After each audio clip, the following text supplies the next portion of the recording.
मेरा बच्चा श्रीनिवास, कितने दिनों के बाद आया तू बेटा। बरसों से तेरी सूरत देखने के लिए मैं तरस गई थी बेटा। वो किसी के चक्कर में फंसकर गांव छोड़कर चला गया। इस गांव में जब भी कोई नया आता है तो मेरा बच्चा श्रीनिवास राजू तू आ गया क्या, यही कहती रहती है। उसका दिया हुआ इनके दिमाग में बहुत असर कर गया है। यही इस बेचारी की किस्मत में लिखा हुआ है। उसने ये भी दिया क्या? रुक, मैं तुम्हारे लिए इसे पढ़ सकता हूँ? अभी कहीं मत जाना बेटा। तुम कैसी हो? इस बार मैं आना चाहता था लेकिन नहीं आ पाया। तुम दुखी मत होना, मैं और मेरा परिवार यूरोप में बड़े अच्छे से है और मेरा काम ठीक से चल रहा है। मेरे बारे में फिक्र मत करना। तुम्हें किसी भी तरह की कोई भी प्रॉब्लम आए तो उसे पंचायत के सामने रखना, और जो पैसा भिजवा रहा हूँ उसे बैंक में रखना। तुम्हारा पोता हमेशा तुम्हें याद करता रहता है। हमारी चिंता बिल्कुल भी मत करना। मैं यूरोप में रहता हूँ, ये सबको बता देना। जो जगह है उसे पंचायत के हवाले कर देना। यही है मालिक, इनकी जिंदगी। असल बात क्या है आपको पता भी है? इसका मरना और ये जमीन का जाना। अपनों को छोड़कर इतना बेरहम बनकर विदेश में जाते हैं तो फिर लाश देखने वापस क्यों आते हैं? बेटा ये लो। खेतों में लगता है कोई चिड़िया दाना खा रही है, मैं उसे भगा कर आती हूँ। हाँ बेटा, कहीं मत जा। जाने दो, इसे कभी खुशी नहीं मिली तो उससे क्या। अरे उसे पढ़ाने के लिए इसने बहुत मेहनत की।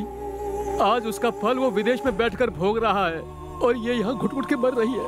वो आने वाला नहीं है, ये बात इसे अच्छी तरह से पता है, फिर भी आंखों में सपने बसा कर जी रही है। इस दुनिया में अब इसका मैं ही हूँ। इसमें अपनी भी खून पसीने की कमाई जोड़कर बैंक अकाउंट में जमा करवाने जा रहा हूँ। यही है इस बेचारी की किस्मत। बाबू जमा कर दिया बोल देना। मालिक बड़ों की नजर सिर्फ बच्चों को देखने के लिए तरसती है, अपनों से नफरत करने के लिए नहीं। वैसे तुम भी वैसे ही हो। तुम हमें क्या समझोगे, तुम्हें तो विदेश ही प्यारा है।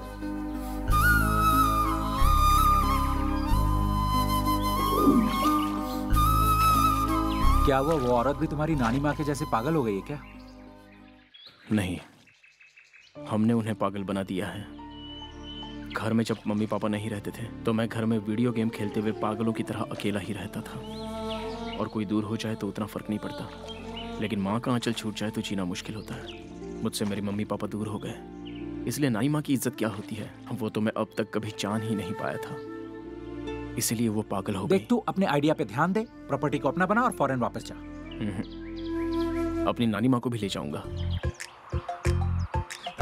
अंदर ही अंदर मुस्कुरा रहा है, कुछ तो बात है। ब्रिटिश वालों ने क्या कहा था पता है? रोड और करंट जहाँ होगा वो गांव अपने आप आगे बढ़ेगा। तुम नहीं समझ पाओगे।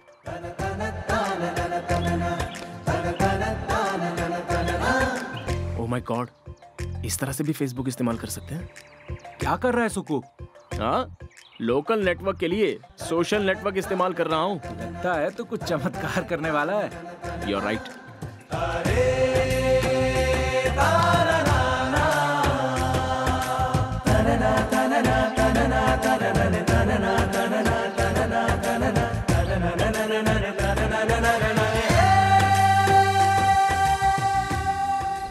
बाप रे, इनके जन्मदिन पे हमें बुलाया है। सुकुमार, वो देख तुझे चलो आ जाओ। हाँ आ रहा हूँ। आज हम सब यहाँ कोई जन्मदिन मनाने के लिए इकट्ठा नहीं हुए, बल्कि यहाँ परिवार के सभी लोगों को एक सूत्र में पिरोना है। और ये मुश्किल नहीं है, बहुत आसान है। जब एक आदमी अपनी खुददारी के साथ सब लोगों के बारे में सोच रहा हो तो उसका मकसद भला पैसा कमाना कैसे हो सकता है। इसीलिए मेरा कहना है कि अगर हम सब एक होकर सबका दुख बांटें तो। डायलॉग बहुत अच्छा है, कौन से नाटक का है? ठीक है, बात बहुत सीधी है पर तुम लोग समझ नहीं पा रहे, समझाता हूँ। अगर तेरी प्रॉपर्टी में हम 3 करोड़ मिला दें, फिर 3 करोड़ निकाल लें तो क्या फायदा होगा? कुछ फायदा नहीं होगा। तुम्हारी नानी, पापा और माँ, इन तीनों को एक कर दो, फिर तीनों को अलग कर दो तो क्या होगा? इन तीनों के साथ रहने पर ही जिंदगी का मतलब है। और अगर ये तीनों अलग हैं तो जिंदगी मतलब कुछ भी नहीं। यही फर्क है। समझ में आई बात?